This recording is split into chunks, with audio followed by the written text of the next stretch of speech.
show 68, Sunday here in Australia.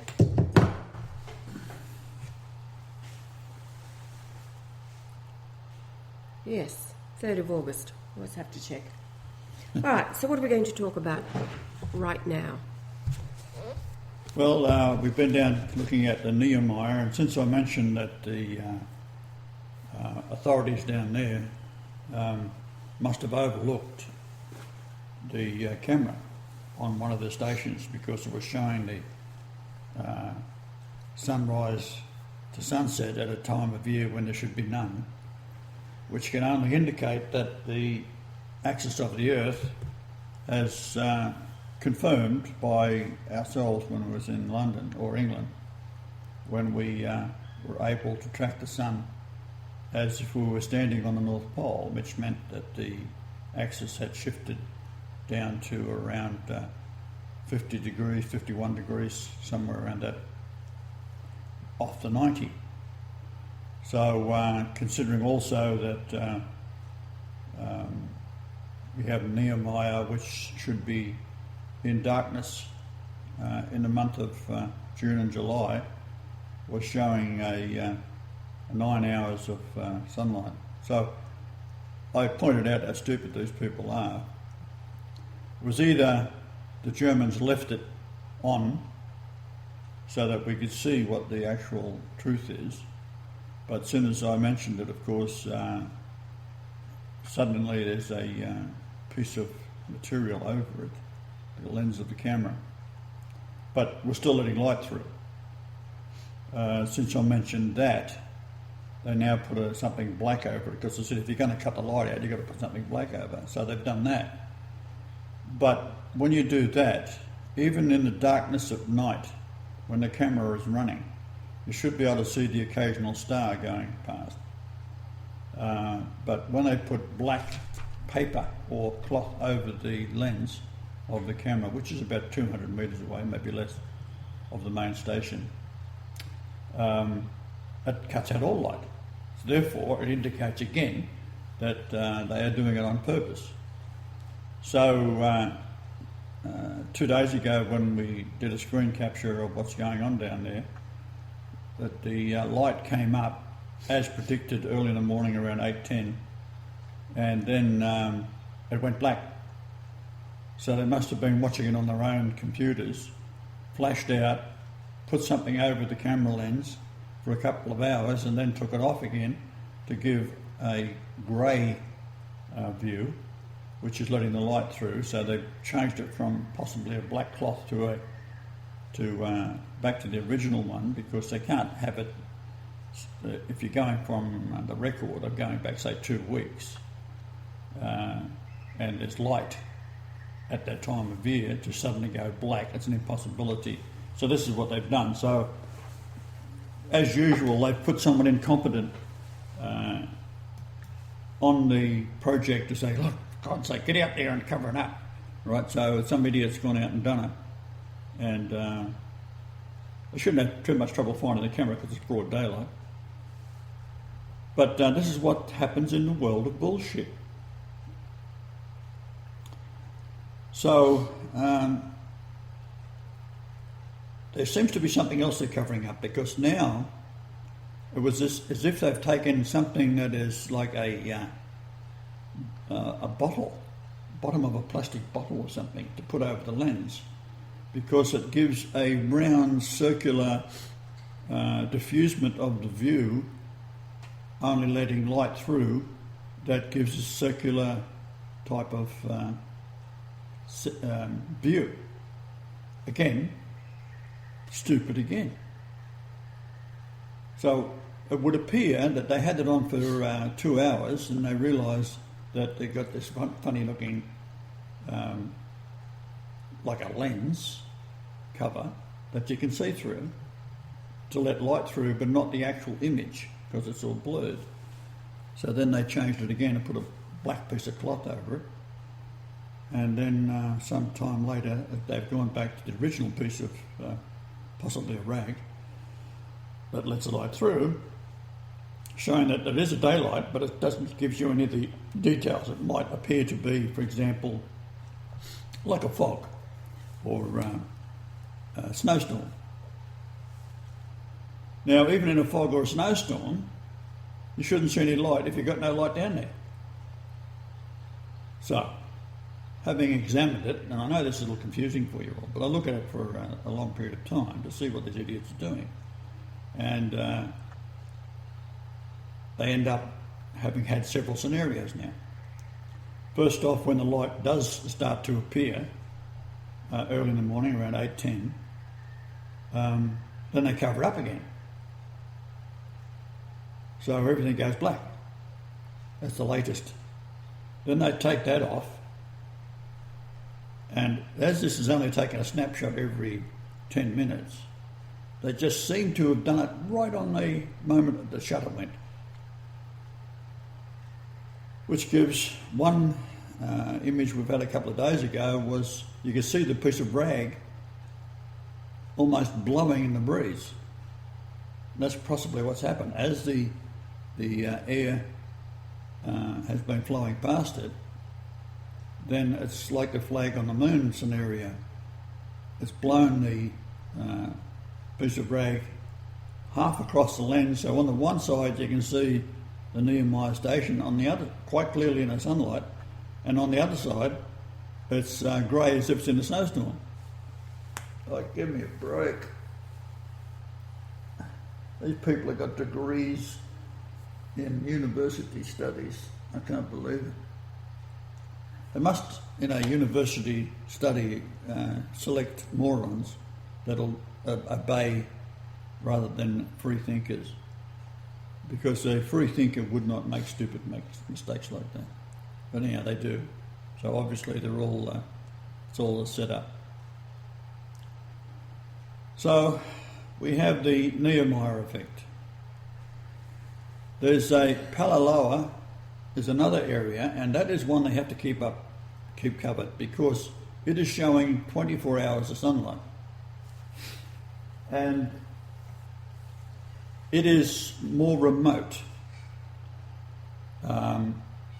So they just can't walk out the door, walk across the couple of 100 metres and put a cover on the camera. They can't switch it off, because that's a dead giveaway that there's something that's trying to cover up.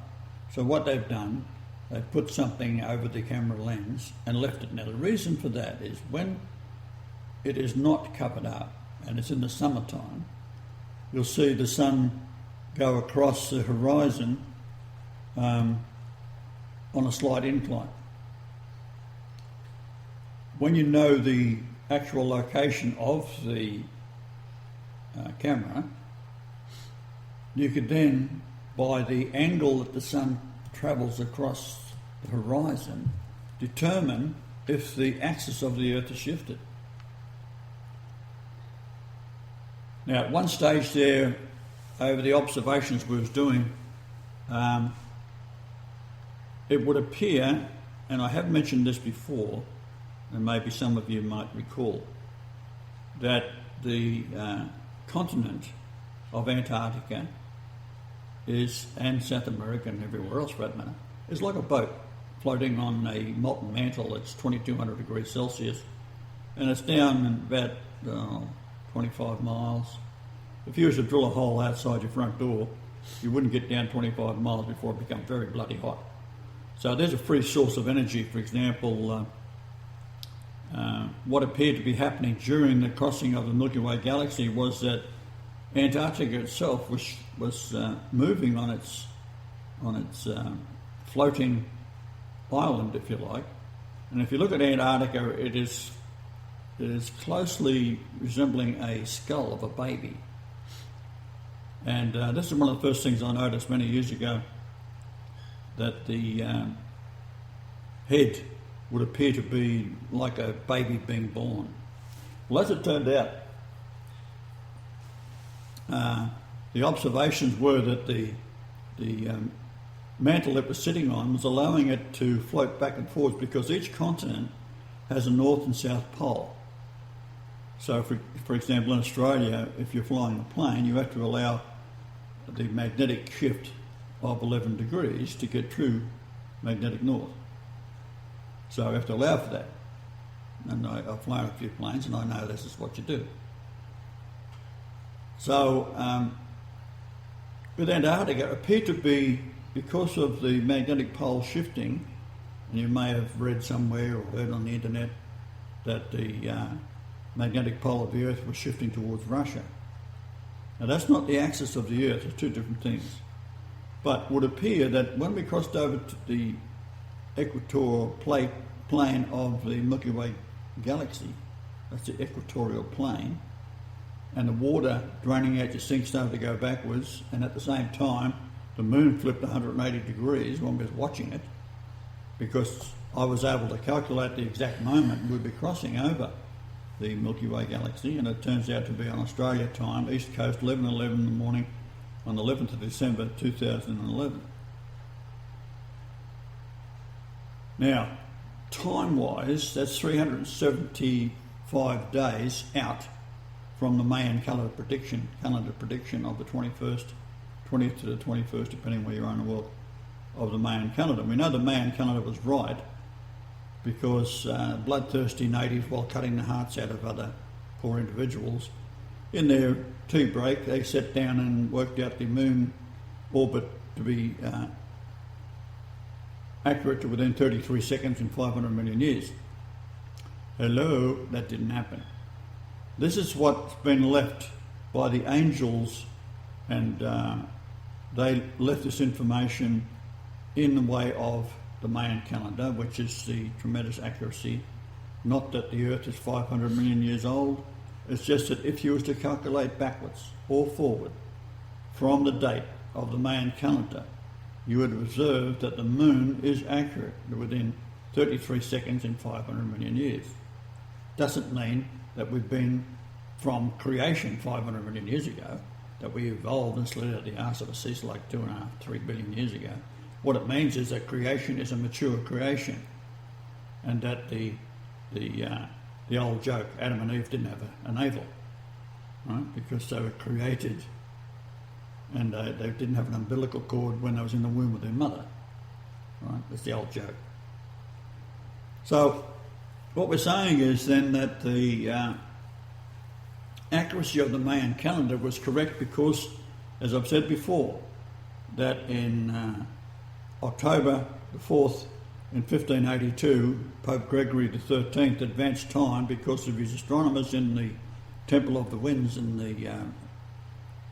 Rome, had indicated that the sundial was out by 10 days, so he said, we'll add 10 days to it. Now, he himself was born on January the 1st, so by adding 10 days to it, it becomes January the 11th for his birthday the next year. So, by adding the 10 days, the next day, the 5th of October, 1582, becomes the 15th of October. Now, the mathematicians weren't too bright in those days, and they didn't realise the concept of zero until about 800 AD. And apparently by the time of Pope Gregory in the 1500s, they didn't know any of it. They didn't keep up with the mathematicians. So that you have 1 BC to 1 AD, you should have 365 days in between for counting for the 0 date. So you go 1 BC, 0, 1 AD. Right?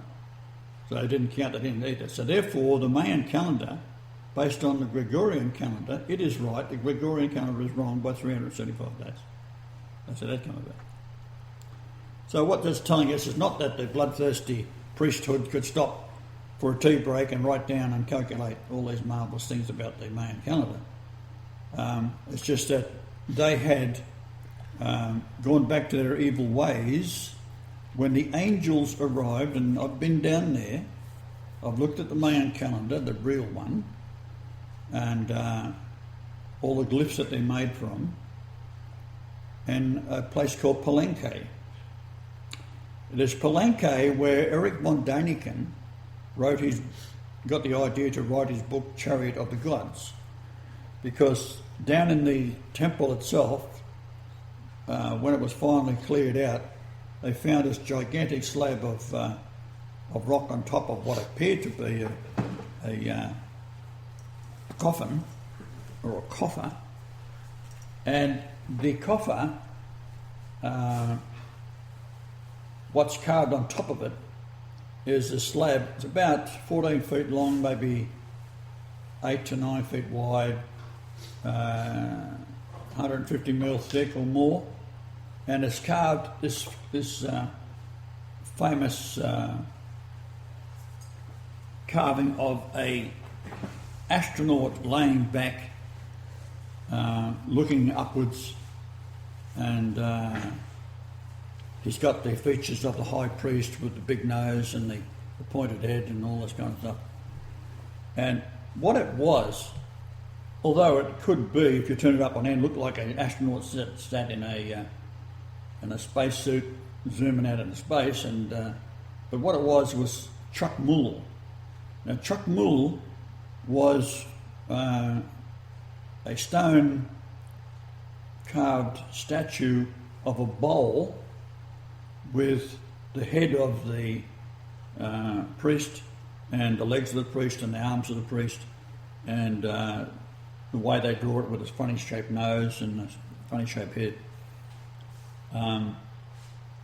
This Chuck Mull was a basin where they'd put the beating hearts into the stomach bowl shape of this particular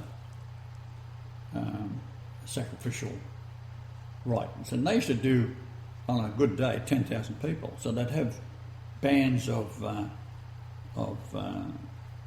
warriors go out to neighbouring tribes, and from afar they'd bring people in and they'd sacrifice them. And there was a height of 10,000 in one day. And the priest would hold up the heart as he tore it out of the chest of the sacrificed victim, and then throw it down the stairs, or rather throw the body down the stairs and put the heart in this Chuck Mull basin. And the people at the bottom of the stairs were cannibalised. Right, now the remains were stacked up in racks, and the racks themselves might be as long as your house and half as high as the house and deep, and they'd have all the bodies in there that they didn't eat.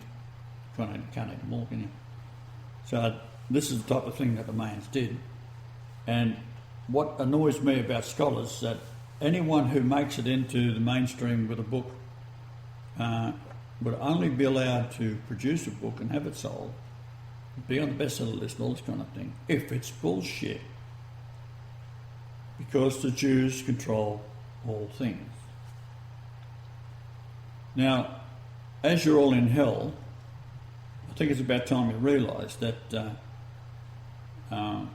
your problem is the Jew. Now, Palestine, for example, today,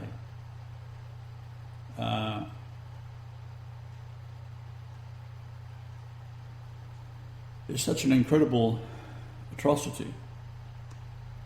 Yet, the Christian world is saying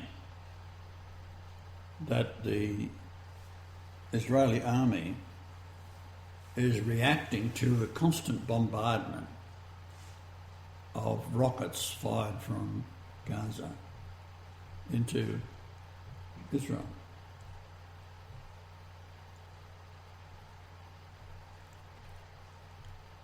Now, the Americans have been supplying the money and the weapons for decades.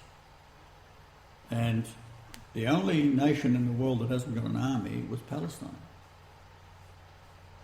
So somehow this nation without an army has threatened the existence of Israel. Now, we've seen a few days ago an apartment block and a small explosion detonated on the roof of this building, about 3 or 4 flights up. And as it happened, They had 45 seconds to vacate the building, and then the building was totally destroyed to the ground with a secondary bomb. So what that the Jews are saying, we're giving the people a chance to escape. Well, if you're an old age pensioner, or if you're a cripple, or if you're a mother with 4 or 4 children, and you're on the 3rd floor, and the bomb goes off, you've got 45 seconds to get your family out, right? You couldn't even walk down the stairs that quick. And then a bomb hits it and destroys totally this building with maybe 20 or 30 families in it. This is what the Jews are doing. Right? Now, let's put yourself in the position of the Palestinians. That's called empathy. If you can't do that, you're one of them. Now, the Christians can't do that apparently, because they're saying, all the Israelis, they've got to be there because if they don't get their homeland, Jesus won't come back. What kind of Jesus would these Christians represent? To be a man, a God, an entity, the creator of the universe. What kind of person would he be when he says God is love, and yet would reward the Israelis and the Christian world for allowing his atrocities to be taken upon the Palestinians, where it is quite often a man or a woman will hold their child in their arms with the back of their head blown off, or the stomach blown out, or their arms missing, the legs missing, faces blown off. Because unless you do that, Jesus ain't coming back. Think about it.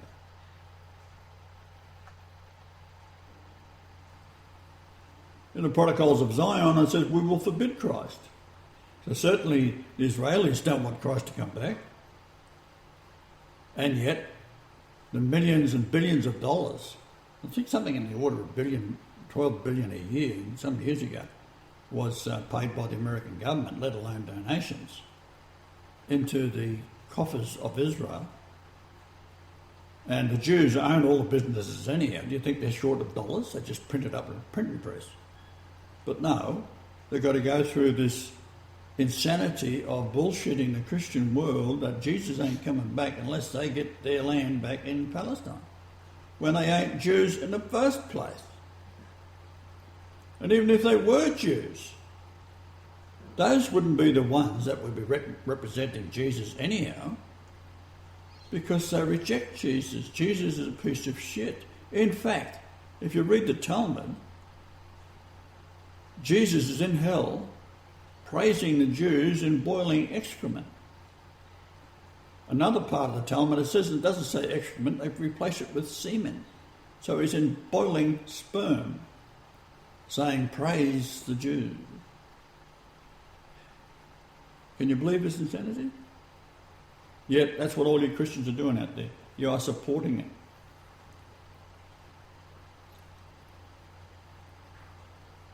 I am totally lost for words when it comes to this sort of thing.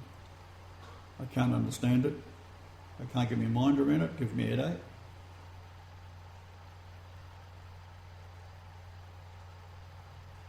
The Bible is a load of crap. There's only the parts of the Bible, like Job, has a reasonable amount of accuracy. Isaiah, same thing. The only reason that the Jews haven't changed it is because they can't, because the Dead Sea Scrolls contains all the books except the book of Esther of the Old Testament.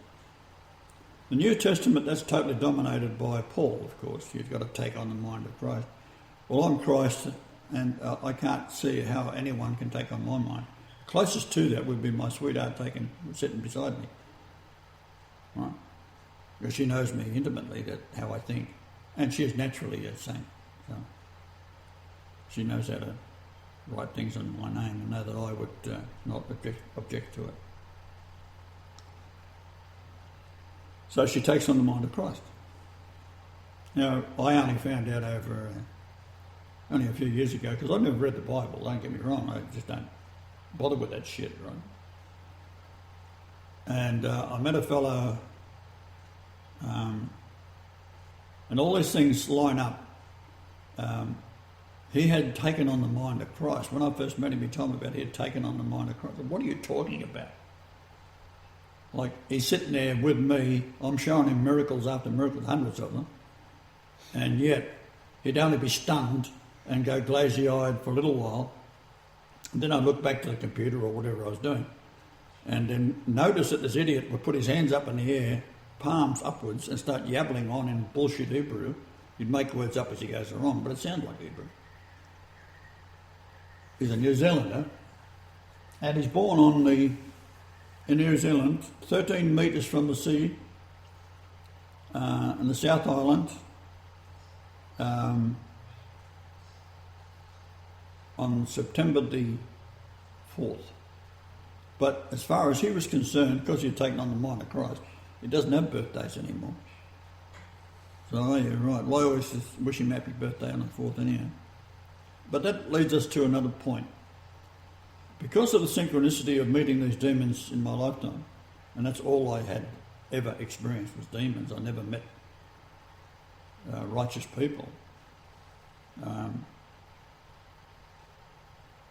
So the synchronicity of all these monsters that I'd met all line up with the age difference between myself and them, or the sunrise to sunset for the particular area they were born. And I was able to calculate and show the synchronicity of it all. Because being who I am, things have to be synchronistic, otherwise what's the point? Someone's got to prove who they are, absolutely, in a mathematical way, because everyone's too dumb to realise that you can't be taking on the mind of Christ at any time, because each of us are individuals. And unless you think exactly like me, you'll be similar to the mind of Christ, not taking on the mind of Christ. Anyhow, he's born on the 4th of September. His father came to Australia prior to him, and then he was quite a good inventor and a clever man, and suddenly he disappeared. None in the family, about 8 or 9 brothers and sisters, heard anything more about the father. Just vanished. There appeared to be some sort of a shady goings on, and he was escaping being detected, so he'd be arrested. But something like that was going on. His father had 12 children, so his Grant's father was one of 12 children. And one day, the father stood up at the end of the table, and all the kids, all ages, watching him, and he took a cutthroat razor and cut his own throat in front of all the children.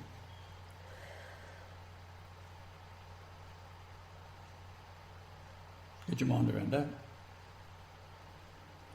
So with reincarnation, the demon within this man caused him to commit suicide before Grant was born. And it appeared to me, from the information I could glean from all this, where that man had gone into as a reincarnate to face judgment is into Grant, who's born on the 4th of September. Okay, that leads me to, it is commonly known on the internet today that if you was to get your smartphone and you can ask it what the date is, and I'll tell you, but on July the 22nd, 27th rather, it says the date, the time, the day, and in brackets underneath that,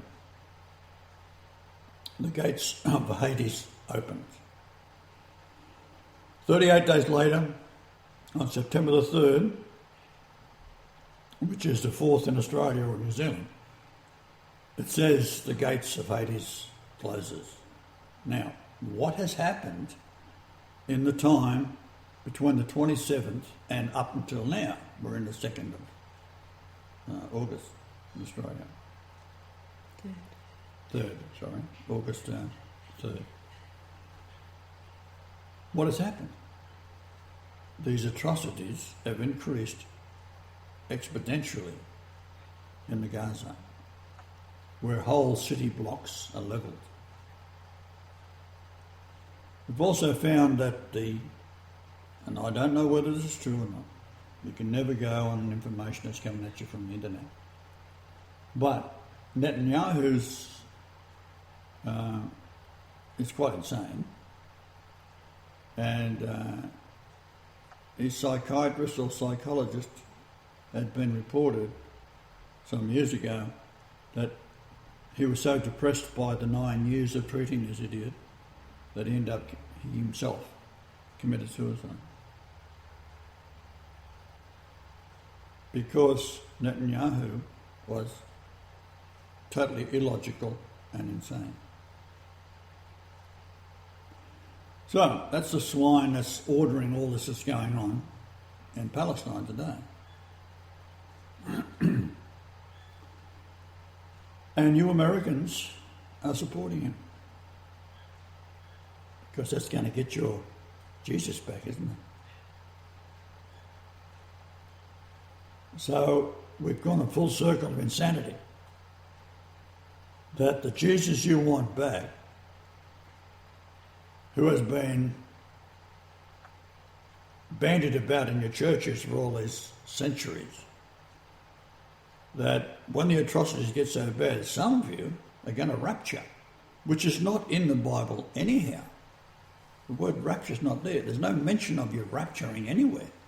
Yet we have met people, especially from Scotland, who are packing up a perfect lifestyle that they had in Australia and gone back to Scotland because they're going to rapture. Can't get my mind around it either. What kind of God would allow a people to be raptured away from the evil to come, a God of love, to take these people away who are quite prepared to stand by and say nothing and do nothing and support churches and make donations to a nation like Israel of psychopaths that are killing innocent children, women, men, in a nation that has been living there for thousands of years. Now, irregardless of the fact that they're Muslims, don't get me started on the insanity of Muslims, but at least the Jews have a book called the Talmud and a book called the Noahide Laws. There's another one, you've got to get into that. Then you've got the Protocols of Zion, which is on the internet. You can look it up. Punch it in, Protocol 14, Elders of Zion. And in some, not all, in some of the internet results you'll find, we will forbid Christ. Now, to forbid something, not an idea, you can forbid an idea, but you can't forbid a person, which they're referring to. The Christ is a person. So as Jesus was a person, which is a whole idea, you've got to accept Jesus as being Christ. So therefore, if Jesus is coming back, the Jews are saying we will forbid Christ coming back. It's in their books, it's written there.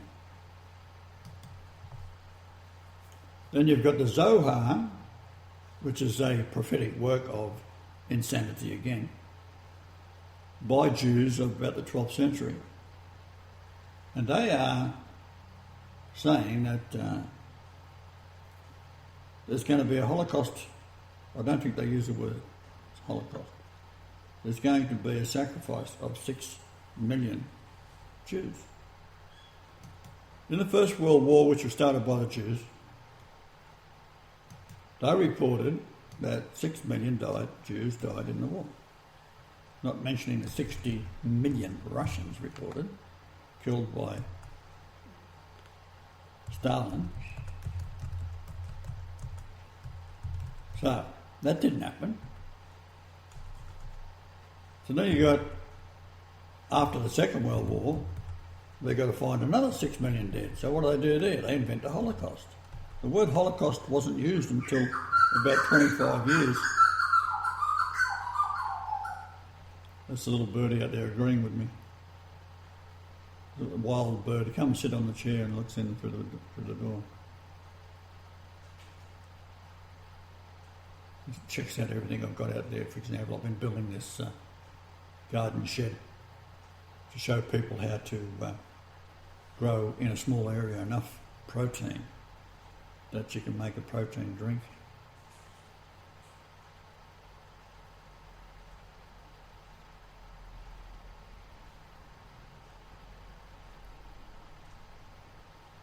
So you've got your protocols, you've got the elders of Zion, you've got the Jews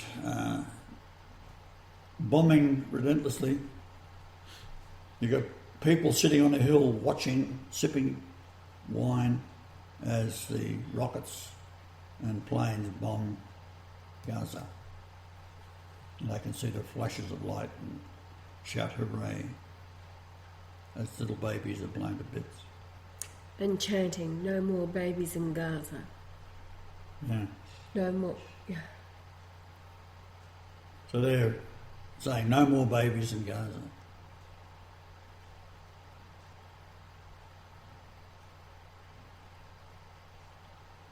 So, can you blame the chemtrails in America? Well, it all contributes to it. How about the GMO foods? That contributes to it. You see, if you were raising prize birds, for example, you'd be very, very pedantic about what you fed them. In New Zealand, there was a couple that were breeding exotic parrots. And they found that when they changed the diet of the parrot, that within 3 generations, not only was their plumage changed and falling out, but they were unable to breed. And what it was put down to was the soy. We've noticed also in Australia that the chickens that supply eggs for the industry are fed soy. Now, this is where I sort of freak out again, because you can tell the world what's going on and no one listens. So you say, well, it's either they are all demonised, which is a very, very strong indication that this is so, because everyone's back for judgment. It's not, you're not waiting to be raptured, you're here to be judged. This is the reincarnation. You get 7 chances to reincarnate. And if you was to ask people in any city in the Western world whether they believed in reincarnation or not, you'll find that there's a great deal of people, even Christians, would say, yes, they do believe it, because it is actually taught in the Bible, in the New Testament, in the Gospels, and it's done in a sort of a way that the psyche picks it up and the soul picks it up, but the actual reader doesn't. And that's because of the wording is slightly complex, but the mind can analyse it without being infiltrated by the bullshit of the world around you by watching the television or reading the books or whatever the case may be, or being half-pissed all the time. But the psyche, the soul, understands that they're in for a judgment. And they, the soul of all of you, know that judgment is upon the world. You're going to get judged sooner or later. And it will be as real as it is while you're sitting there sipping on your beer. The reality is that it will be very real when you face judgment. So if I was to say to you, who would deny the fact that we're living in hell? You've got the Jews that have taken over all the industries of the world by printing money relentlessly and buying by the shares and stock markets and controlling patents and so forth, forbidding patents that will give you free energy or whatever. And the corporate world that dominates everything. This is the beast. That's why you've got a barcode with 666 on it. The central barcode, and the one either side at either end of the barcode is a 6. So the 2 bars in the middle are a 6. And in lots of cases, or on barcodes, that they have the 666 on it. And more recently, they take them away. But you can read the barcode by looking at any barcode usually has a 6 in it somewhere. And you can see the 2 bars that make up the 6, and the 2 bars at the centre and the 2 bars either end are the same, and therefore they are a 6. 666. So who would say that we're not living in hell? If you don't have empathy with the children that may be Muslims and may be Christians in Gaza, if you don't have empathy with a child, irregardless of the parents' religion, with a bomb hitting the top of the building and you've got 45 seconds to evacuate, what the 45 seconds is all about is that you know that if you hear this bomb hit your roof, you've got 45 seconds to live. And the idea is to instill the greatest fear and panic possible, because the Jews are psychopaths that are behind all this. That's how it works. They do what the normal loving person would have great difficulty comprehending. That's what psychopaths do. They do the exact opposite of what a loving person would do. Okay, so I now have the smartphone, and we've got 2 of them to verify. And we can aim it up at the sky, and it'll tell you what star is there and what star isn't, day or night. And when the beautiful new stars that we have found in the southern hemisphere here, when we point at those stars, it doesn't tell you anything, because these are the Kachina prophecy stars coming back. And with them comes judgment, with them comes recognition, not Jesus, it's the Father this time. And it's recognition that the judge is here to judge the world. And that's what I do. I've judged it, and I've condemned all Christians. I've condemned all Jews.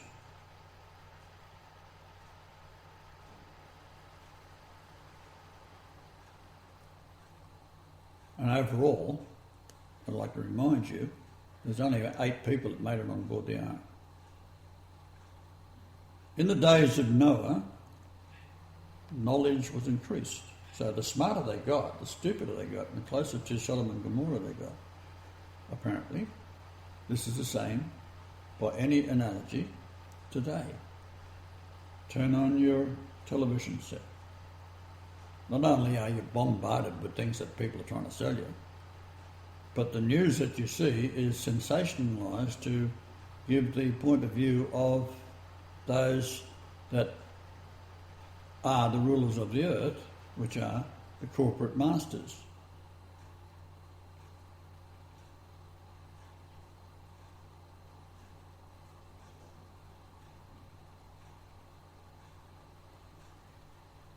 Over to you, darling.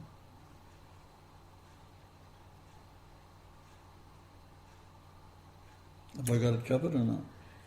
Yeah. So Nibiru, yeah, certainly is coming back. It's almost here. This is why we have these cameras shut off in Nehemiah.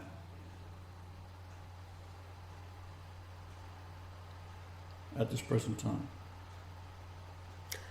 Oh, just if you don't already know, the scribed count view last night was censored once more and is now showing 10,000, not 76,000 total views for the site.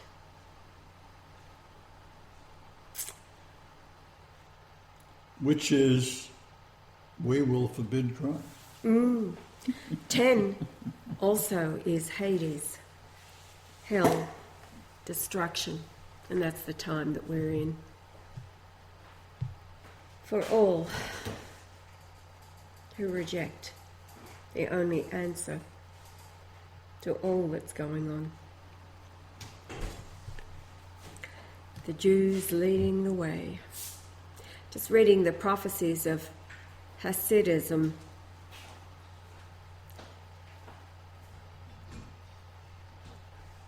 The history of that movement.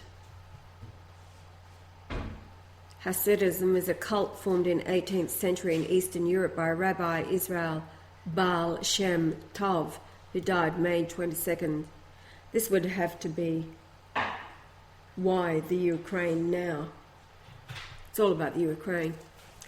He died May 22nd, 1760, and based upon the revival and revision of Sabbatian occult philosophies, Hasidism fundamentally characterizes Rabbi as the embodiment and intercessors of the supernatural and spiritual messengers, with each rabbi possessing potentially prophetic powers. Despite its short existence, Hasidism is responsible for more false history, false scripture, false prophecy, and fake spirituality than any other cult in history. And it was formed in 1740 by a black Khazar descendant, Israel Ben Eliezer, born 1698, died 1760, whom proclaimed himself Rabbi Israel Baal Shem Tov. Israel Ben Eliezer was born to a poor working black Khazar family attached to the newly formed Okopi fortress in eastern Poland under the protection of Stanislaw Jan Jablonski. After the Ottoman Podolia was returned to Poland in 1699, the fortress instantly lost its strategic importance, and Eliezer and his young family were without work. His father died at the age of 6, leaving him an orphan, and Israel ended up in Tovost on the banks of the Tapa River in the historic region of Podolia of Poland. While much of his history has been deliberately corrupted, it appears Israel was assigned as a factory worker. It appears by the age of 16 he caught the eye of the local synagogue leaders as having a wild imagination, claiming that Prophet Elijah appeared to him, and then later the fictitious prophet from 1 Kings, Ahiah, the Shilonite, appeared to him. While it appears Israel Ben Eliezer remained largely illiterate throughout his life, he possessed a strong memory and exceptionally creative imagination for myths and fictions. Between 1716 and 1740, Israel Ben Eliezer received sufficient knowledge of Kabbalist and Sabbatian history to form his own movement at Mezhibots in western Ukraine. The town was owned and under the protection of the Sianiosky family, and then privately owned and controlled by the Zatorsky family, beginning with Prince August Alexander Zatorsky. The Zatorsky were supremely ambitious, regarding themselves as true heirs of Kievan Rus and the original white Khazars of Russia. In the charismatic movement of Israel Ben Eliezer, Prince August Alexander Zatorsky saw an opportunity to promote a grassroots alliance with the common people in opposition to the geopolitical actions of the Habsburgs. Despite the duality and deception of the local population and followers, Hasidism continued to grow until the death of Israel Ben Eliezer in 1760. Despite the fragmentation of Hasidism into several factions after the death of Baal Shem Tov, Prince August Alexander Zatorsky continued to fund, protect, and support Hasidic rabbi and their congregations. the main being Medits, Bez, Polony, Zlotov, Mezerik, and Chernobyl. At the death of August Alexander Kartovsky in 1782, his son, Prince Adam Kazimierz Kartovsky, continued as the supreme patron of Hasidism. In 1794, Prince Adam helped recruit and fund American Revolutionary War veteran Tadeusz Kosciuszko to declare an independent Poland against the Russians and mobilize the Hasidic grassroots population against the Russian forces at the same time. The uprising was a failure, and the Kartovsky, formerly Sienowska palace at Puławy, was burned and destroyed by the Russians in revenge. Prince Adam then declared Puławy town to be the new headquarters of Hasidism, and during the rebuilding of Kartovsky Palace, the Temple of Sibyl, built 1801 on the grounds of Kartovsky Palace, became the first supreme secret synagogue to Sabaoth, another name for Satan, Synagogue to Satan, under the Hasidic movement between 1941 to 1944. The temple to Sabaoth at the palace became the centre of the extraordinary 300-mile-wide pentagram of death camps used to attempt to falsely fulfill the prophecies of the Zohar in the sacrifice by fire over 6 million innocents through the Ashkenazi death camps, while the many of the Hasidic populations changed their identities and migrated to the United States, Canada, Australia, and the Middle East. Unlike Sabbatean philosophy, which reinforced gross criminal behaviour as somehow pleasing to demonic spirits, in complete contradiction to the true Aryan philosophies of 4th century CE Persia, Hasidism promoted a genuine austerity consistent with the original philosophies of Persia concerning Satan, also known as Sabaoth and G-D. G-D. Oh, yeah. Dear God. This austerity and adherence to a model of virtue was contradicted, however, to a fanatical belief that Hasidic rabbi possessed a unique spiritual connection to the great spirits and demons, and therefore revelation, when combined with stereotypical imagery, a devotion to ignorance and rebellion against reason, logic, and true expansion of mind. Hasidism has produced one of the most volatile and dangerous forms of false spirituality in civilized history. And that's what Hitler... No. Well, yes, and it's what Hitler recognised, this absolute ignorance and rebellion against reason, logic, and true expansion of the mind.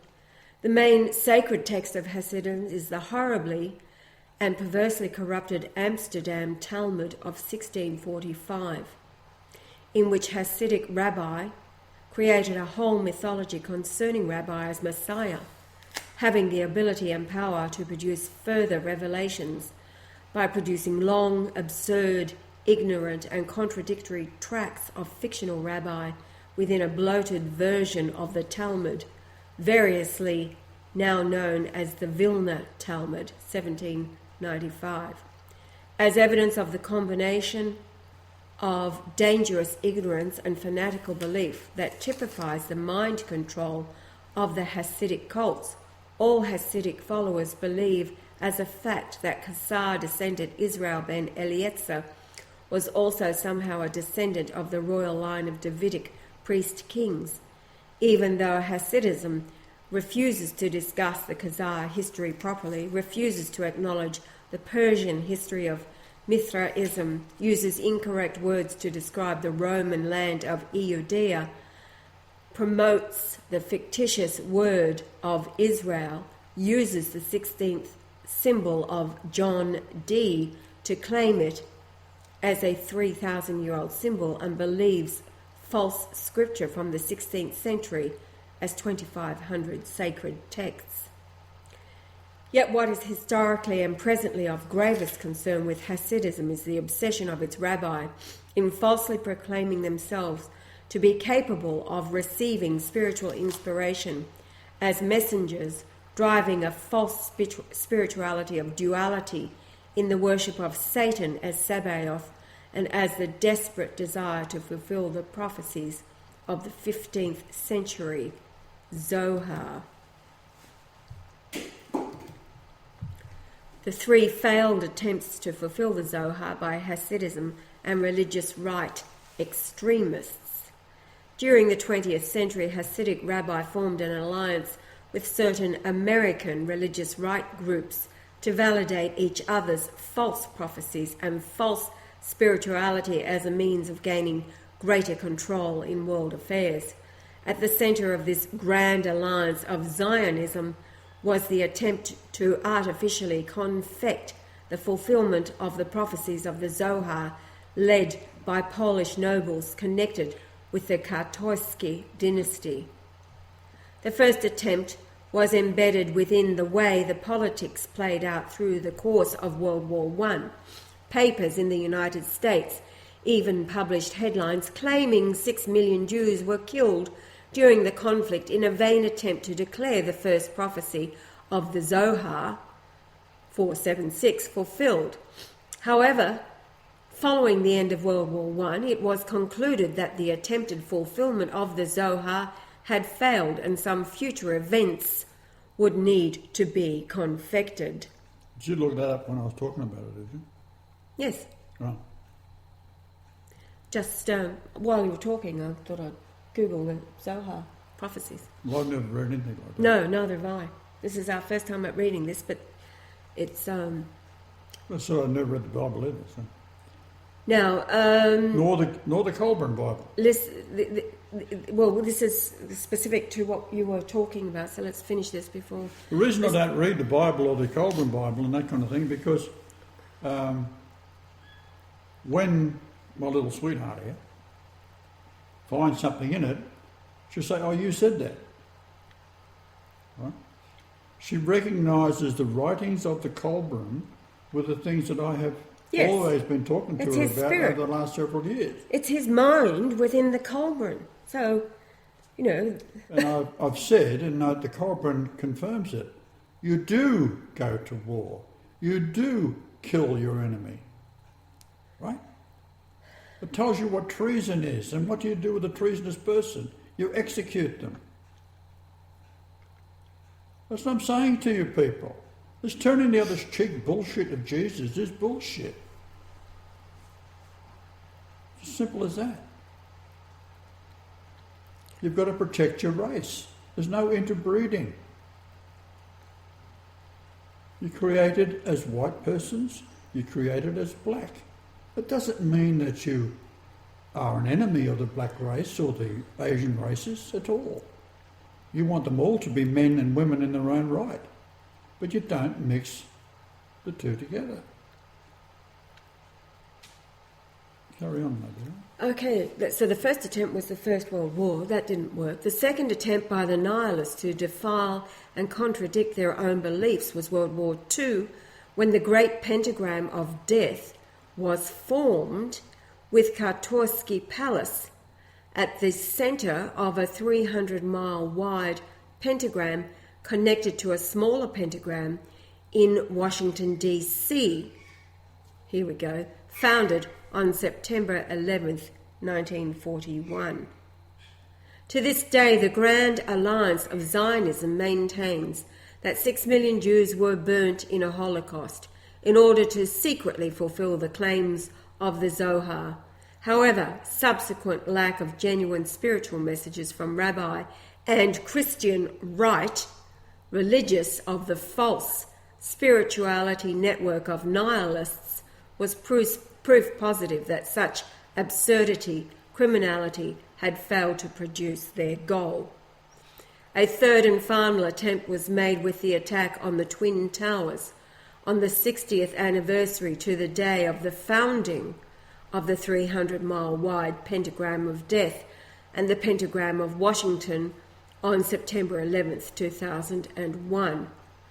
The goal of this plan, launched by the Vulcan cabal of ultra-Zionist and religious right, We should political mention before we nihilists. go any further, the spade-turning ceremony for the Pentagon was on September the 11th. Yes, that's what we're talking about. Oh, is it? 60 years before. And September 11th is the conception date of Jesus, round 1. September 11th, 3 BC. Okay, so the goal of this plan is launched by the Vulcan cabal of ultra-Zionist and religious right political nihilist leaders, once again defied all logic and spiritual ability to properly interpret the revelation of Zohar. This third attempt produced the necessary conditions for World War III, but was resisted by much more intelligent sections of the military and religious establishment who have been aware of genuine revelation for some time. Despite the Hasidic rabbi and fanatically ignorant members of the religious right, and that's who we're talking to, movement being made aware their false Luciferian spirituality has been exposed as a sham of nihilists, these members of the so-called Zionist plan remain defiant and confident that their own ignorance of spirituality will overcome. Rather than a general call to have such insane people wiped out, removed from power and purged, this year heralds the year of divine redemption upon the true fulfillment of the Zohar and the call to a general awakening and voluntary end to such disgraceful acts against spirituality and personal responsibility. And then it goes on. I'll leave it there because we're over time. Interesting. So what's the bottom line? Bottom line is, it's the religious right supporting the Zionists, the Hasidic Jews, who are the Synagogue of Satan, that have been trying to fulfill their 6 million prophecy all last century. And now this with Palestine been going on. How long now, Palestine? 70 years? Oh, it's going Getting on for 70 years. You're all culpable. You are all being brought to account because you are in the judgment of the Christ who is already here and cannot believe the evil that you have wrought. In my name. What's the scripture? Lord, Lord, did I not do this Yep. in your name? And that's why I'm annoyed with Hitler. Because he didn't do what he'd been accused of. That's the sad part about it. I'd have given him 100% support. All right, with that, All those Hasidic Jews, get rid of the bastards, right? a hearty zig-ha. Zig